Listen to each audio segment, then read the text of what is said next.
இன்றைக்கி வந்து பார்த்தீங்கன்னா உங்ககிட்ட ஒரு முக்கியமான விஷயம் ஷேர் பண்ணணும். அதனால தான் நான் வந்திருக்கேன். இன்றைக்கி வந்து பார்த்தீங்கன்னா எங்கள் அம்மாவுக்கு 2 கண்ணுமே ஆப்ரேஷன் பண்ணியாச்சு. இப்போது இன்றைக்கி என்னங்க பிப்ரவரி 16 ஆப்ரேஷன் பண்ணியாச்சு. ஹேண்டு எதுக்கு சொல் பாருங்க சாமி எவ்வளோ டயர்டு. எனக்கு தூக்கம் வருது. உங்ககிட்ட பேச்சு வயசுல எனக்கு குரலே வரல. நான் போகிறேன். செம்ம டயர்டு. சரியா, ஆப்ரேஷன் வந்து பண்ணிட்டோம். 2 கண்ணுமே வந்து பண்ணியாச்சு. ஏஸ்பாக்கு தான் ஃபஸ்ட்டு கோடான கோடி நன்றி சொல்லணும். ஏன்னா இது சாத்தியமே கிடையாது. அவர் நம்மளை நினைக்கலன்னா நம்ம வந்து நிர்மூலமாகிடுவோம். அவருடைய அந்த கிருபைக்கும் இறக்கத்துக்கும் நான் நினைக்கிறது, நான்லாம் அதுக்கு பாத்திரமானே கிடையாது. ஆனால் அவரும் வந்து அவருடைய பிளானு எந்த காலத்தில் நம்ம அது செய்யணும், நமக்கு அவர் கைட் பண்ணுற விதமே வந்து வேறு. அதை யோசிக்கவே முடியலங்க. இப்படி ஒரு விஷயம் இன்றைக்கி நடந்திருக்கு. 2 கண்ணும் ஆப்ரேஷன் பண்ணுறது எங்களுடைய மைண்ட் அளவு நாங்கள் யோசிச்சா அதில் 0 ஒன்றுமே. அதை எப்படி அவர் நடத்தி கொடுத்தாருன்னு அது ஒரு பெரிய அற்புதம். அது ஒரு மிகப்பெரிய சாட்சி. ஆனால் அதுக்கு நான் ஏஸ்பாக்கு நன்றி சொல்லிக்கிறேன். அதுக்கு அடுத்தது ரொம்ப ரொம்ப நன்றி ஏஸ்பாக்கு. காலையில் இன்றைக்கி போயிட்டு 2 கண்ணுமே ஆப்ரேஷன் பண்ணியாச்சு. அது வந்து வீடியோஸ் தனியாக எடுத்துருக்குறோம். அதை வந்து தனியாக வந்து போடுறோம். அதுக்கு அடுத்தது என்ன ஒரு பிரச்சனை இருந்துச்சுன்னா, அம்மாவுக்கு இந்த ப்ரெஷர் தான் கண்ட்ரோலே ஆகலை. ப்ரெஷர் தான் கொஞ்சம் ரொம்ப பிரச்சனையாக இருந்துச்சு. ஆப்ரேஷன் பண்ணும்போது 175 இருந்துச்சு ப்ரெஷர். சும்மா ப்ரெஷர் இருந்தாலே நம்ம ஒன்றுமே பண்ண முடியாது. இது கண்ணு விஷயனால ரொம்ப காம்ப்ளிகேட்டாக தான் இருந்துச்சு. 175 இருந்துச்சு. அதுக்கப்புறமா நார்மலாக்கி பண்ணிட்டாங்க. ரொம்ப டைம் ஆச்சு ஆப்ரேஷன் பண்ணி முடிகிறதுக்கு. நான் போன ஹாஸ்பிட்டல் வந்து ரொம்ப நல்ல ஹாஸ்பிட்டல். ஏன்னா எங்கள் அப்பாவுக்கும் அங்கே தான் 2 கண்ணுமே நாங்கள் வந்து ஆப்ரேஷன் பண்ணோம். அங்கேயும் வந்து கொஞ்சம் நல்லா சப்போர்ட் பண்ணாங்க. நீங்கள் பண்ண எல்லா ப்ரேயர்ஸ் தான் எங்கள் அம்மாவுக்கு இன்றைக்கி வந்து நல்ல பார்வை கிடச்சிருக்கு. நிறைய பேர் ப்ரேயர் பண்ணினாங்க, கால் பண்ணி கேட்டாங்க, மெசேஜ் பண்ணாங்க. எல்லாருக்குமே ரொம்ப தேங்க்ஸ், ரொம்ப ரொம்ப தேங்க்ஸ். அது வார்த்தையே இல்லை சொல்கிறதுக்கு. அதாவது நமக்கு இது நடக்குமான்ட்டு நமக்கே சந்தேகமாக இருக்கும், மிகப்பெரிய சந்தேகம். இது நடக்காது, நம்மளே விட்டுருவோம் பாருங்கள். அதை வந்து ஏசப்பா நடத்தி காட்டுவார். அதுதான் அவர். நம்மளால இதுக்கு மேலே பண்ண முடியாதுன்னு நம்ம விட்டுருவோம் பார்த்தீங்களா, அதை வந்து அவர் வந்து நடத்துவார். அது மாதிரி தான் இது நடந்துச்சு. அதுக்கு அடுத்தது பேசுறது கேட்குதா தெரில. அதுக்கு அடுத்தது ஆப்ரேஷன் வந்து பண்ணிட்டாங்க. ப்ரெஷர் அதிகமாக இருக்குன்ட்டு பண்ணிட்டாங்க. இப்போவும் கொஞ்சம் அந்த ப்ரெஷர் தான் கொஞ்சம் அதிகமாக இருக்குது. என்னன்னா, நீங்கள் எல்லாருக்குமே நான் சொல்கிறது, என்னுடைய ஃப்ரெண்டோடைய அம்மா இருக்காங்க. அவங்க மம்மி கூட ஆப்ரேஷன் வந்து பண்ண முடியல. 14 இருக்குது, -16. சுகர் இருக்கனால பண்ண முடியல. லேட்டாக போனாவே இதுதான் பிரச்சனை. கண்ணை பொறுத்தவரை நீங்கள் சீக்கிரமாக போயிடணும்.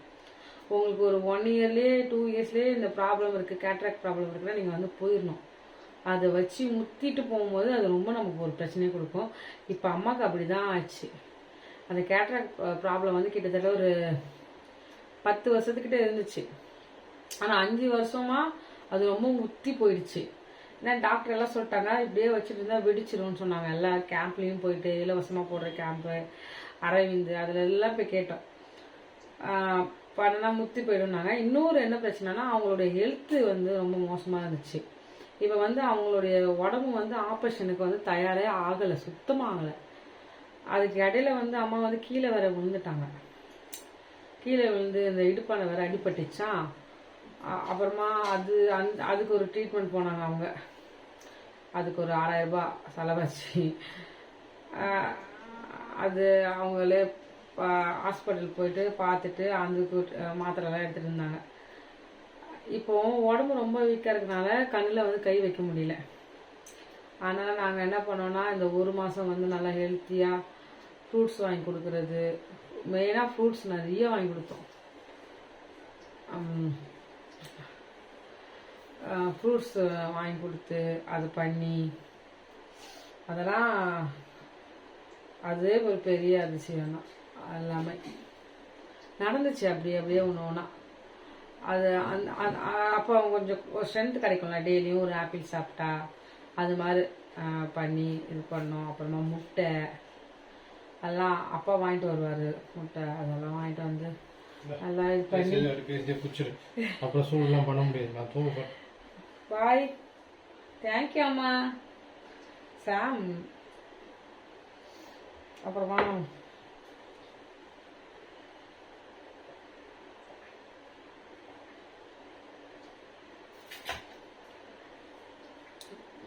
என்ன சொன்னேன், அந்த உடம்ப ரெடி பண்ணுறது கஷ்டமா இருந்துச்சு. எப்பவுமேங்க நீங்கள் இப்போ வந்து ஒரு மம்மியாக இருக்கலாம், உங்கள் பிள்ளைங்க இருப்பாங்க குட்டியா, நீங்களே நல்லா சாப்பிட்டுக்கணும். சமைச்சு நீங்கள் நல்லா சாப்பிட்டாதான் நீங்கள் ஆரோக்கியமாக இருக்கும். நீங்கள் வயசாகிடுவீங்க, உங்கள் பிள்ளைங்க வளர்ந்துடும். இப்போ நீங்கள் ஒழுங்காக சாப்பிட்றனால உங்கள் பிள்ளைங்க தான் உங்களுக்கு பார்த்துக்கிற மாதிரி இருக்கும். அதனால் நீங்கள் நல்லா சாப்பிட்டுட்டு ஹெல்த்தியாக இருக்கணும். மம்மிங்களுக்கு சொல்கிறேன். இப்போ மம்மிங்க என்ன பண்ணணும், குழந்தைங்களுக்கு நல்லா ஹெல்த்தியாக எல்லா ஃபுட்டும் சாப்பாடும் கொடுக்கணும். அப்போ தான் அந்த குழந்தைங்க நோய் நொடி இல்லாமல் அதுங்க வளரும். எல்லாத்துலேயும் நம்ம குறை வச்சுக்கிறோமா, அது மொத்தமாக சேர்த்து நம்மளுடைய வச்சு செஞ்சிருது. அதனால அவங்க உடம்பு ரொம்ப அதனால ஒரு மாதம் அதுக்கே அவங்கள தயார் பண்ண வேண்டியதாக இருந்துச்சு. அப்போவும் அவங்க உடம்பு ரொம்ப வீக்காக தான் இருந்துச்சு. நான் ரொம்ப பயந்துட்டே இருந்தேன். டாக்டர்கிட்ட போய் கேட்டே இருந்தேன். இந்த ப்ரெஷர் அதிகமாக இருந்தால் இன்னும் பிரச்சனை, இன்னும் ப்ரெஷர் அதிகமாக தான் இருக்குது, அது கொஞ்சம் கம்மியாகணும். அதுக்காக எல்லாருமே நீங்கள் ஜெபம் பண்ணிக்கோங்க. சுத்தமாக டைம் இல்லை.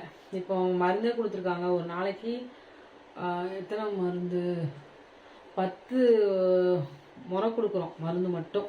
இன்றைக்கி ஆப்ரேஷன் பண்ணிட்டு வந்தாச்சு, 10 முறை மருந்து மட்டும் ஊற்றிருக்கு கண்ணில். அதனால் அப்படி தான் போயிட்டுருக்கு. கண்ணு ப்ராப்ளம் வந்து உங்களுக்கு இருக்குன்னு தெரிஞ்சாலே சர்ஜரி பண்ணணும்னு நினச்சா நீங்கள் உடனே சர்ஜரி பண்ணிடுங்க. அங்கே வச்சுட்டு போனீங்கன்னு வச்சுக்கோங்களேன். இப்போ அம்மாவுக்கு கேட்ராக் பிரச்சனை கிடையாது, கேட்ராக் வந்து ரொம்ப முத்திடுச்சு, அதுதான் பிரச்சனையே. அதுதான் கொஞ்சம் கஷ்டமாயிடுச்சு. அவங்க சொல்லிட்டாங்க சீக்கிரமாக பண்ணிடணும், இல்லைன்னா ரொம்ப பிரச்சனை ஆகிடும். நாங்கள் இது மாதிரி தான் இன்றைக்கி போச்சு. ஆனால் ஆண்டவர் எஸ்பா ரொம்ப நல்லவர். இந்த பாட்டு கேட்டிருப்பீங்க, என் வாழ்விலே நீ பாராட்டின தயவுக்கெல்லாம் நான் பாத்திரன் நல்ல, இதுவரையில் நீ தாங்கினதற்கு எவ்வளவும் நான் தகுதியும் அல்ல.